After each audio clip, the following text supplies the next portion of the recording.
প্রিয় লিসেনার্স, আজকের যে প্রথম ঘটনাটি বলবো তা পাঠিয়েছে রাসেল আহমেদ। তিনি যেভাবে লিখে পাঠিয়েছেন সেভাবেই বলার চেষ্টা করব। আমার নানার ছিল দুই ভাই। পুরান ঢাকায় নিজেদের পৈতৃক বাড়িতে তারা তাদের পরিবার নিয়ে যৌথভাবে বাস করতেন। তাদের বৃদ্ধ মা তাদের সাথেই থাকতেন। ঘটনাটি ঘটে আমার বড় নানার সাথে। নানারা যে বাড়িতে থাকতেন তার পূর্ব দক্ষিণ বরাবর টয়লেট ছিল। এর পাশেই ছিল একটা বেলগাছ। বাড়িতে একটি মাত্র টয়লেট থাকায় এবং অনেক মানুষ তা ব্যবহার করার কারণে স্বাভাবিকভাবেই তা নোংরা হতো। বড় নানা প্রতিদিন ফজরের ওয়াক্তে উঠে টয়লেট পরিষ্কার করতেন। ঘটনাটি যেদিন ঘটে সেদিন ছিল পূর্ণিমা। চাঁদের আলোয় চারদিক ভেসে যাচ্ছিল। হঠাৎ কোনো কারণে নানার ঘুম ভেঙে যায়। তিনি বাইরে তাকিয়ে দেখেন চারদিক ফর্সা হয়ে আছে। তিনি মনে করেছিলেন ফজরের ওয়াক্ত হয়ে গেছে। তো একটি ঝাড়ু, একটি বালতি এবং পানি এবং হারিকেন নিয়ে টয়লেট পরিষ্কার করতে গেলেন। চোখে ঘুম থাকার কারণে তিনি বুঝতেই পারেননি তখনও ভোর হতে অনেক দেরি। টয়লেটের কাছাকাছি গিয়ে তিনি দেখেন তার মা টয়লেটের সামনে বসে আছে আর গোঙাচ্ছে। তিনি বললেন, মা, এত রাতে এখানে কি করো?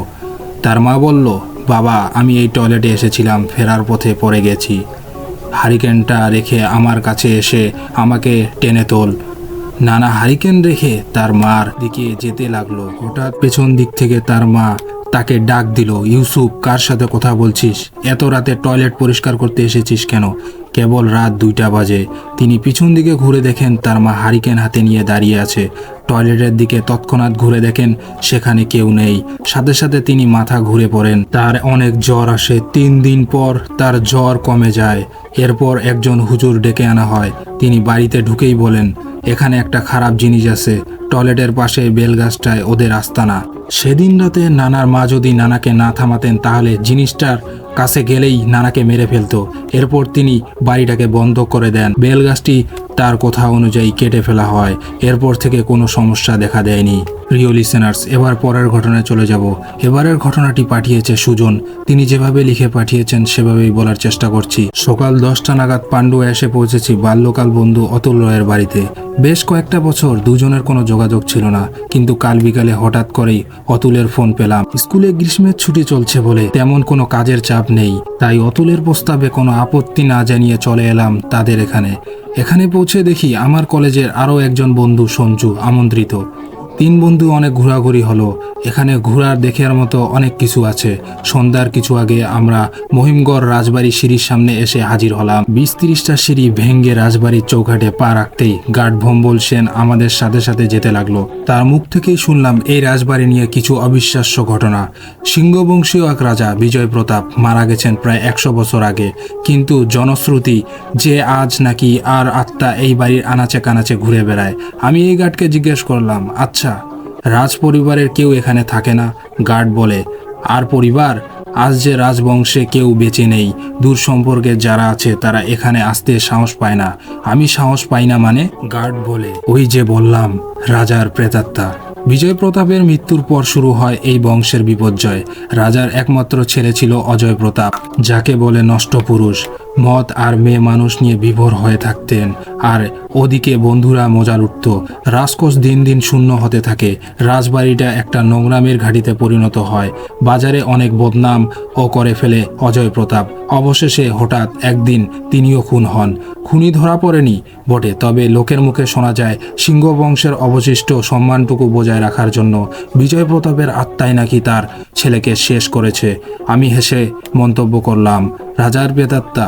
এসব কিছু নয়, সম্পত্তি গ্রাসের লোভেই বন্ধুরাই কেউ ওকে মেরে ফেলেছে, বিকারগ্রস্ত বিজয় প্রতাপকে। আমার কথা শুনে গার্ড কেমন এক ব্যঙ্গ হাসি আসলো। এদিক ওদিক ঘুরে রাত 9টা নাগাদ আমরা অতুলের বাড়ি ফিরে খাওয়া দাওয়া করে ঘুরে এলাম। আমার আর সঞ্জু শোবার ব্যবস্থা হলো একই ঘরে। রাতে সঞ্জু আমাকে একটা মোটা সোনার হার বের করে দেখালো। আমি চিনতে পারলাম এটা তো রাজ বিজয় প্রতাপের মূর্তিটার গলায় দেওয়া ছিল। আমি চিৎকার করে বলে উঠলাম, এই সঞ্জু, এটা তুই রাজবাড়ি থেকে চুরি করে এনেছিস? সঞ্জু বলে, হ্যাঁ, তো কি হয়েছে? মোরা মূর্তিটার গলায় বেকার পড়েছিল তাই ঝেড়ে দিয়েছিলাম। এটা এবার আমার গলায় ঝুলবে। আমি, দেখ ভাই, আমার কিন্তু খুব ভয় করছে। বিজয় প্রতাপের আত্মার ব্যাপারটা যদি সত্যি হয় তাহলে কপালে অনেক দুঃখ আছে। সঞ্জু বলে, ধুর, বাদ দে তো, যত সব ছেলে ভোলানো ঘটনা। আমি বললাম, তা হোক, চুরি করাটা তো অন্যায়। কাল আমরা দুজন রাজবাড়িতে আবার যাব, হ্যাঁ, এবং তুইও যাবি এবং চুপি চুপি যেখানকার জিনিস সেখানেই রেখে আসবি, ওকে? সঞ্জু, আরে কালকে চিন্তা কালকে হবে, এখন ঘুমাতো। এত দামি একটা চেন ফালতু ফালতু হাতছাড়া করবো নাকি পাগল? সকালে বাইরে থেকে অতুলের হাঁক ডাক শুনে ঘুম ভাঙতেই দেখি আমি বিছানার পাশে মেঝেতে শুয়ে আছি। ধরফর করে উঠে পড়ে আমি হতবাক হয়ে গেলাম, সঞ্জু ঘরে নেই। মনে পড়ল রাতের স্বপ্নটার কথা। একটা বৃহৎ কালো বাদুর জানালার দিকে ঢুকে হাড় ঝোলানো সঞ্জুর গলা কামড়ে ধরল, আর আমি ভয়ে বিছানা থেকে গড়িয়ে গড়িয়ে পড়লাম। তবে আমি এই স্বপ্ন নয়, কিন্তু বন্ধ ঘর থেকে সঞ্জু গেল কোথায়? তবে কি প্রেত বাদুরটাই কাল রাতে তাকে নিয়ে গেছে? অতুল আশপাশে অনেক খোঁজাখুঁজি করেও সঞ্জুর খোঁজ পেল না। আমিও সঞ্জুর চেন চুরি নিয়ে রাতের দেখা স্বপ্নটার কথা এড়িয়ে গেলাম। রহস্যটা কাটিয়ে তোলার জন্য আমি অবশেষে সঞ্জুর মোবাইলে কল করলাম। কয়েকবার রিং হওয়ার পর অবশেষে ফোনটা রিসিভ করা হলো। আমি ভুল পরিচয় দিয়ে বললাম, হ্যালো সঞ্জু, আমি সাজু বলছি রে, চিনতে পারছিস? আরে হাওড়ের সাজু, তোর বন্ধু। কান্না ভেজা গলায় উত্তর এলো, আমি সঞ্জু নই, ওর বাবা বলছি। সঞ্জু আর দুনিয়াতে নেই। আমি বললাম, নেই মানে কি হলো ওর? সঞ্জুর বাবা বলে, জানি না বাবা, কাল সকালে পান্ডুয়া গেছিল বন্ধুর বাড়ি। রাত প্রায় 3টে, বাড়ি ফিরতেই ঘুমেতে গেছিল এবং আর ওঠেনি। অনেক ডাকাডাকি করে সাড়া না পেয়ে দরজা ভেঙে দেখি এই অবস্থা। আমি বললাম, সে কি অদ্ভুত ব্যাপার, ডাক্তার ডাকেননি? ডাক্তারবাবু কি বললেন? ফোনের ওপাশ থেকে আসা উত্তরটা শুনে আমার কাছে সব জলের মতো পরিষ্কার হয়ে গেল, আর ভয়ে সারা শরীর যেন আটকে উঠল। এবং সঞ্জুর বাবা কান্নায় ফেটে পড়ে বললেন, ডাক্তারবাবু এসেছিলেন, উনি বললেন কোনো এক বিভৎস ভয়ে নাকি সঞ্জুর হার্ট অ্যাটাক হয়েছে। অতুলের বাড়িতে আর থাকতে মন করছিল না। এই বিভৎস অভিজ্ঞতার শিকার হয়ে হৃদস্পন্দন যেন বহুগুণ বেড়ে গেল। ব্যাগপত্র গুছিয়ে 10টা নাগাদ অতুলের বাড়ি থেকে বেরিয়ে পড়লাম। পথে পড়ল সেই রাজপ্রাসাদ। একবার ভেতর থেকে ঘুরে আসতে মন চাইল বলে রাজপ্রাসাদে ঢুকে পড়লাম। সেখানে গিয়ে আরও একবার উন্মুক্তের মতো শিউরে উঠলাম। দেখলাম বিজয় প্রতাপের সেই মূর্তিটায় গলায় ঝুলছে সঞ্জুর চুরি করা দামি চকচকে সেই সোনার চেনটা। প্রিয় লিসেনার্স, এবার আমরা পরের ঘটনায় চলে যাব। এবারের ঘটনাটি পাঠিয়েছে মিমি চক্রবর্তী। তিনি যেভাবে লিখে পাঠিয়েছেন সেভাবেই বলার চেষ্টা করছি। আমার বাড়ি থেকে কল এসেছে, দাদু নাকি অনেক অসুস্থ। দাদুর বয়স প্রায় 65+। দাদু অসুস্থ শুনে বাবা যেতে চেয়েছিলেন, কিন্তু কাল অফিস থাকায় বাবাকে যেতে দেওয়া হলো না। তিনি নিজেও গেলেন না। রাত তখন 1:27 বাজে। শহরে থাকি বলে এই সময় চারদিক আলো রয়েছে, তাই কোনো না ভেবে রওনা দিলাম মামার বাড়ি। সিএনজি থেকে নেমে আরও 10 থেকে 15 মিনিট পায়ে হেঁটে মামার বাড়ি যেতে হয়।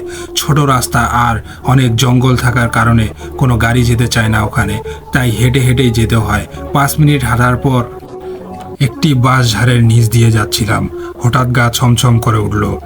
এর কারণটা বুঝলাম না। এরপরেও হাঁটছি, গায়ের লোম সব দাঁড়িয়ে গেছে। কোথায় থেকে শিয়ালের ডাক শোনা যাচ্ছিল। পিছনে তাকাতে ভয় পাচ্ছিলাম। মাথা যেন ঘুরে যাচ্ছিল, পাটাও যেন ভারী ভারী লাগছে, তবুও হাঁটছি। হঠাৎ দেখতে পেলাম 2টি পুতুল 2 দিক থেকে দ্রুত গতিতে এসে হাসাহাসি করছে। কি মধুর সেই হাসি! কাঁপা কাঁপা গলায় জিজ্ঞেস করলাম, কে কে? পুতুল দুটি যখন আমার দিকে তাকালো তখন আমার পায়ের নিচ থেকে মাটি নড়ে যাচ্ছিল। দেখতে কি ভয়ানক তাদের চেহারা! পুতুলগুলোর মুখে রক্ত, আর তাদের চোখগুলো লাল টুকটুকে। আমি আর কিছু দেখার মতো ক্ষমতায় ছিলাম না, জ্ঞান হারিয়ে ফেললাম। পরের দিন সকালে আমি নিজেকে মামার বাড়িতে আবিষ্কার করলাম। পাশে বাবাকেও দেখলাম। হঠাৎ কাল রাতের কথা মনে পড়তেই বাবাকে জড়িয়ে ধরে সব বলে দিলাম। বাবা বলল, এই জায়গাটি নাকি রাতে সবাই এড়িয়ে চলেন। মামা বললেন আমার উচিত হয়নি আসতে বলা।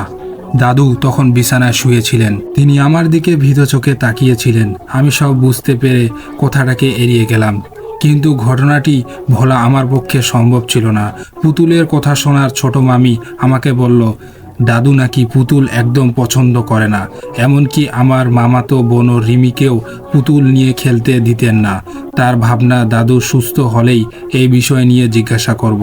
দাদু এখন মোটামুটি সুস্থ। বয়স বাড়া দাদুর ঘরে থেকেই ট্রিটমেন্ট চালানো হচ্ছে। সময়ে বুঝে দাদুকে জিজ্ঞেস করলাম, তুমি পুতুল পছন্দ করো না কেন? দাদু এই প্রশ্নে এড়িয়ে যেতে চাইল, তা করলেন না। যেহেতু আমার সাথে এই ঘটনা ঘটেছে, তিনি বললেন, আমার বয়স তখন 10 থেকে 9 বছর। রবি নামে একটা প্রতিবেশী দাদা ছিল। লেখাপড়ায় খুব ভালো ছিল রবিদা। গ্রামের মহাজন এর মেয়ে নীলু। তাদের বাড়িতেই কাজ করে রবির মা। দুজনের মধ্যেই খুব ভাব। তাদের সম্পর্ক ছিল প্রেমের। তাদের খুনসুটির ব্যাপারে রবিদার মা ও নীলু দিদির বাবা না জানলেও প্রেমের বিষয়টি জানতো না তারা। একদিন রবিদা মেলা থেকে 2টি পুতুল আনলেন। নীলু দিদিকে পুতুল 2টি দিলে বললেন, এটা তুই, এটা আমি। একদিন আমি আর তুই এরকমই জামাই বউ হব। কথাগুলো শুনে ফেললেন মহাজন।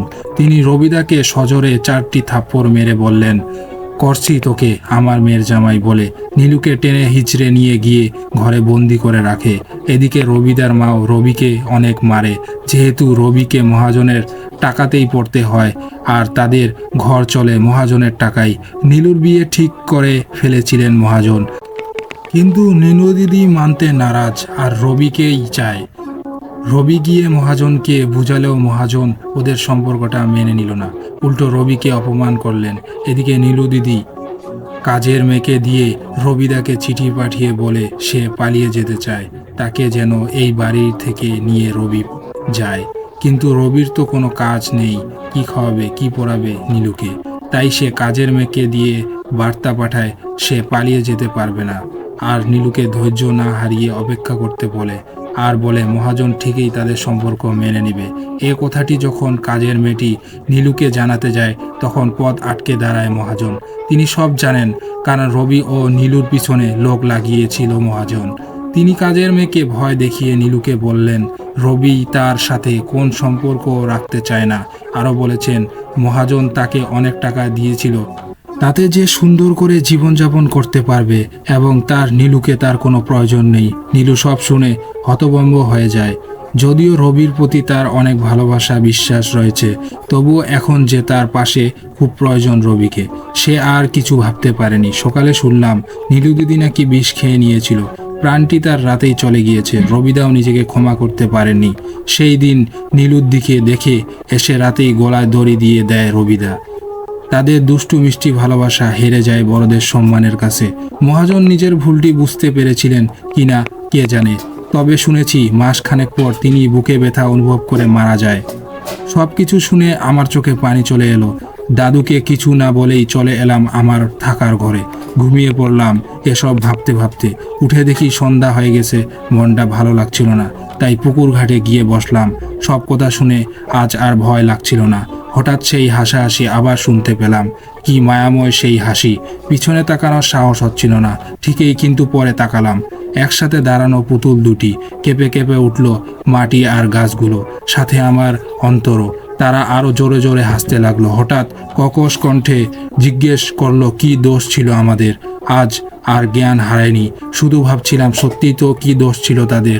হয়তো আরও অনেক জনে জিজ্ঞেস করেছিল এই দুজনের ব্যাপারে, সবার মতো আমিও দিতে পারিনি তাদের উত্তর। প্রিয় লিসেনার্স, এবার আমরা পরের ঘটনায় চলে যাব। এবারের ঘটনাটি পাঠিয়েছেন মোনালি। তিনি যেভাবে লিখে পাঠিয়েছেন সেভাবেই বলার চেষ্টা করছি। আমি সম্বিক, সম্রাট আর আবির।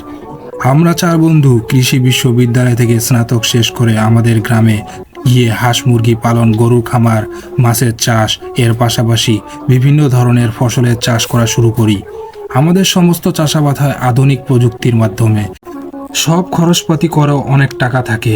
মামা আমাদের গ্রামের শেষ প্রান্তে একটা বড় জমি লিজ নিয়ে কিছু অংশে ফুল আর বাকি অংশে মাছ চাষ শুরু করি। আমাদের জমির পাশেই ছিল একটি শ্মশান। আমাদের জমির আশপাশে তেমন কেউ যেত না, কিন্তু গ্রামের কিছু লোক আছে যারা যে কোনোভাবেই হোক না কেন মাছ চুরি করবেই। তো আমরা ভাবলাম যে পাহারা বসাবো। আমাদের সাথে অনেক লোক কাজ করে, তাদের সবাইকে বলছি, কিন্তু কেউ রাজি হচ্ছে না। অগত্যা আমরা 4 বন্ধু 2 করে পাহারা দেওয়া শুরু করলাম। বেশ উঁচু করে একটা ঘর বানানো হয়েছে, সামনে বেশ কিছু জায়গা বারান্দার মতো করে তারপর ঘর বানানো হয়েছে, যাতে খোলা জায়গায় দাঁড়িয়ে পুরো এলাকায় নজর রাখা যায়। আগের রাতে সৌভিক আর সম্রাটের দায়িত্ব ছিল পাহারার। সকালে সম্রাট আমাকে বলল, দোস্ত আজ আর তুই জমিতে যাস না। আমি বললাম কেন? ও বলল, আমি একটা অদ্ভুত স্বপ্ন দেখেছি। আমি বললাম, স্বপ্ন দেখেছিস? কি স্বপ্ন? সম্রাট বলল যে রাতে হালকা হঠাৎ বাতাস থাকবে, তুই পুকুর পাড় দিয়ে হেঁটে ফুলের বাগানে যাবি। বাগানে হাঁটতে হাঁটতে তুই ভয়ঙ্কর কিছু দেখবি। আমি বললাম যে আমি একা থাকবো না তো, আবির থাকবে আমার সাথে। ও বলল, না আবির থাকবে না। আমি বললাম কেন? বলল, জানি না। ওর কথা শুনে বললাম, দোস্ত, স্বপ্ন সত্যি হয় না। বেলা 11টার দিকে আমাদের পাশের বাড়ির গণেশ কাকা মারা গেলেন। উনাকে চিতায় তুলতে তুলতে বিকাল 5টা বাজলো। রাত 11:30টার দিকে আবিরকে বললাম, চল জমিতে যাই। ও বলল, দোস্ত, আজ আমার শরীরটা ভালো না, আমি যাব না, আর তুই যাস না। সবাই বলে যেদিন কাউকে পোড়ানো হয় সেদিন নাকি শ্মশানে আশপাশে যেতে নেই। আমি বললাম যে কিছু হবে না, এই বলেই আমি চলে গেলাম। যাবার সময় দেখলাম গণেশ কাকার চিতা তখনও পুরোপুরি নেভেনি। আমি গিয়ে মাঝে মাঝে চিতা থেকে বীভৎস গন্ধ আসছে। আর আজকের রাতটা অন্যান্য রাতের তুলনায় অনেক বেশি নিস্তব্ধ। জমিতে আসার পর মনে হলো আজ আসাটা উচিত হয়নি। এসেই যখন পড়েছি তখন কি আর করা যায়। রাত 12:30টার দিকে প্রচণ্ড বৃষ্টি শুরু হলো। বৃষ্টির মধ্যে কখন যে ঘুমিয়ে পড়লাম বুঝতে পারি নাই। অনেকক্ষণ পর ঘুম ভাঙলো। মোবাইল জ্বালিয়ে দেখি রাত 3টা, বৃষ্টি ততক্ষণে থেমে গেছে। বাইরে হালকা ঠান্ডা বাতাস বইছে। কি মনে করে আমি ঘর থেকে বের হয়ে বাগানের দিকে যাচ্ছি, হঠাৎ গণেশ কাকার চিতার ওপর নজর পড়লো। দেখলাম চিতায় বৃষ্টির পানিতে ধুয়ে গেছে, আর সেই জায়গায় অদ্ভুত একটা জিনিস বসে আছে। আমি ভাবলাম শেয়াল কুকুর কিছু হবে, কিন্তু কাছাকাছি যেয়ে দেখলাম তাতে আমার শরীর পুরোপুরি ঠান্ডা হয়ে গেল। আমি দেখলাম যে গণেশ কাকার চিতার জায়গায় একটা অর্ধেক মানুষ 2 হাতে ভর দিয়ে হাড্ডি খাচ্ছে। ওই দৃশ্য দেখে আমি এক চিৎকার করতে অর্ধেক মানুষটা আমার দিকে তাকালো। আমি এবার স্পষ্ট করে দেখতে পেলাম ওই জিনিসটার চোখ বলতে কিছু নেই। চোখের জায়গায় আগুন জ্বল করছে, আর বেশ বড় জিহ্বা বের করে 2টো হাতের ওপর ভর দিয়ে আছে। সঙ্গে সঙ্গে দেখে আমি ওইখানেই অজ্ঞান। জ্ঞান ফিরতে দেখি সম্রাট, আবির আর সৌভিক আমার সাথে বসে আছে। আমি বললাম, আমি এখানে কেমন করে এলাম? ওরা বলল, সম্রাট, ওই রাতে তোর চিন্তায় ঘুম আসেনি তার। ভোরে আলো ফোটার সাথে সাথেই আমরা 3জন জমির দিকে যেয়ে দেখি তুই অজ্ঞান হয়ে পড়ে আছিস। আজ 3 দিন পর তোর জ্ঞান ফিরল। কি হয়েছিল বলতো? আমি সব কিছু বললাম। ওই রাত থেকে আমার প্রচণ্ড জ্বর হলো। আমার সুস্থ হতে অনেক দিন লাগলো। ওই দিনের পর থেকে আমরা আর কেউ ওই জমি পাহারা দিতে যায়নি। প্রিয় লিসেনার্স, এবার আমরা পরের ঘটনায় চলে যাব। এবারের ঘটনাটি পাঠিয়েছে বায়েজিৎ। তিনি যেভাবে লিখে পাঠিয়েছে সেভাবেই বলার চেষ্টা করছি। বাইরে এসে একটা সিগারেট ধরালো মামুন। একগাল ধোঁয়া ছেড়ে গায়ের চাদরটা দিয়ে কান মাথা ভালোভাবে ঢেকে নেয়। আশপাশে কোনো রিক্সা চোখে পড়ছে না। রাত এমন কিছু বেশি হয়নি, 10:30। তবে মফস্বল শহরে শীতকালে 10:30 মানে গভীর রাত। এদিক সেদিক তাকিয়ে হলেও উদ্দেশ্য পা বাড়ায়। দ্রুত এমন কিছু নয়, হেঁটে যাওয়া যায়। তবে এই শীতের মধ্যে এতটুকু কষ্ট করতে ইচ্ছে হচ্ছিল না তার। কিন্তু কি আর করা, চারদিকে ঘন কুয়াশার চাদরে ঢাকা। এবছর শীতটা বড্ড জাঁকিয়ে পড়েছে। অন্ধকারে দাঁড়িয়ে থাকা ক্যাম্পাসের বড় বড় গাছগুলোকে দেখে কেমন যেন গা ছমছম করে ওঠে। নিজের মনে হেসে ওঠে মামুন। কত সহজেই না মানুষ ভয় পায়। কিছু দূর এগোতেই পেছন থেকে ভেসে আসা টুন টুন শব্দ যেন কানের মধু বর্ষণ করলো। ঘাড় ফিরিয়ে দেখে কুয়াশার চাদর ঘিরে একটি রিক্সা এগিয়ে আসছে। চোখ কুঁচকে তাকিয়ে থাকে মামুন। না, রিক্সাটা খালি। কাছাকাছি এসে দাঁড়িয়ে পড়ে ত্রিচক্রযান। ও যেমন রিক্সা খুঁজছিল, রিক্সাওয়ালাটিও মনে হয় সাওয়ারির সন্ধানে ছিল। এত রাতে একজন রেডিমেড যাত্রী পেয়ে নিশ্চয়ই সেও আনন্দিত। উঠে বসে প্যাডেল চালায় রিক্সাওয়ালা। কোথায় যাবে সেটিও জিজ্ঞেস করেনি। আয়েশ করে বেশে কয়েকটি সিগারেট ঠোঁটে ঝুলায় মামুন। কিন্তু বারবার চেষ্টার পরও লাইটারটি সাড়া দেয় না। তোমার কাছে ম্যাচ আছে?